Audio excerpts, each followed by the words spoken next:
అని మాతోనే ఉండు అనిండు. మళ్ళా నాకట్లా అమ్మా నాయనా దొరికిర్రు. నాకు చదువంటే ఇష్టమని తెలుసుకుని చదివించిర్రు. కూలి పని చేసి సంపాదించిన పైసలతోనే నాకు ఫీజులు కట్టిర్రు. మా నాయనకి నేను భారం కాకూడదని నేను కూలి పనికి పోయేదాన్ని.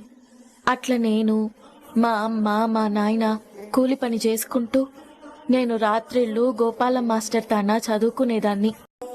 ఆ తర్వాత నన్ను ఎల్ఎల్బి చదివించనికి మా అమ్మ నాయనకి స్తోమత సరిపోకపోతే మళ్ళా మా జ్యోతమ్మనే సాయం చేసింది. మా సూర్యబాబు, మా జ్యోతమ్మ నాకు ఏ కష్టం వచ్చినా సాయంగా నిలబడిర్రు. చదువులో సాయం చేసిర్రు. చివరికి నాకు పుస్తకాలు, పెన్నులు కూడా మా జ్యోతమ్మ, సూర్యబాబే కొనిచ్చిర్రు. ఎందుకు జ్యోతమ్మ వద్దు అంటే, నా బిడ్డకి నేనెట్లా కొంటానో నీకు అట్లనే కొంటున్నా అనేది. అంత ప్రేమ పంచింది మా జ్యోతమ్మ నాకు.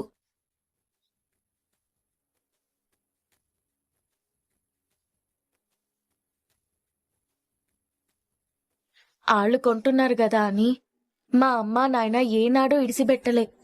ఆళ్ళు మామూలు బట్టలు కొనుక్కున్నా నా కోసం మంచి బట్టలు కొనేటోళ్ళు. ఆళ్ళు చారేసుకొని తిన్నా నాకు మంచి బువ్వ పెట్టేటోళ్ళు. నాకు మా నాయనంటే చాలా ఇష్టం.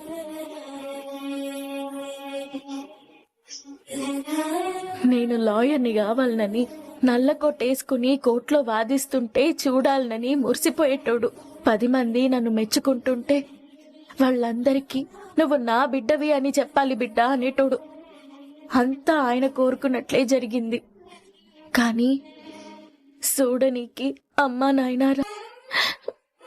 రాలేని పరిస్థితుల్లో ఉన్నారు.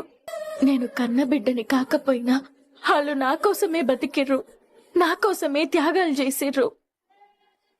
అసువంటి అమ్మా నాయనల్ని మీ అందరి ముంగట నిలబెట్టి కాళ్ళు మొక్కాలనుంది. నాయనా,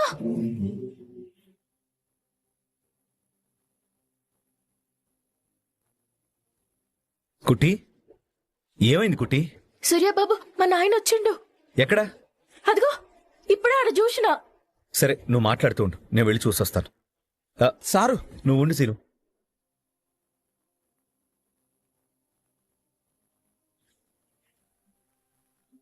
మీ నాయన వచ్చిండు బిడ్డ. నేను చూసింది నాయన్నైనా ఇంకెవరినైనా చూసి అట్లా అనుకున్నానా?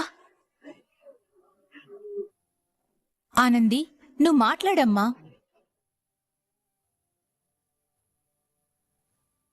మా అమ్మా నాయనతో పాటు నాకు సాయం చేసిన మరో మనిషి గురించి మీకు చెప్పాలి.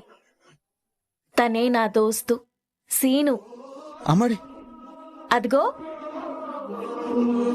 సీను, పైకి రా. అయ్యో వద్దామాడి. రా సీను. వెళ్ళు సీను. సింహాద్రి ఇక్కడ లేడే?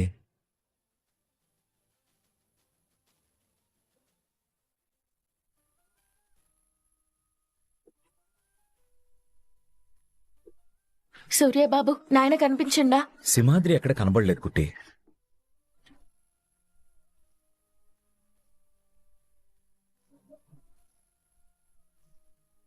ఏమైందండి? సింహాద్రి వచ్చాడు అని అనుకుంది. అమ్మా నాయన వచ్చిరనుకున్నా.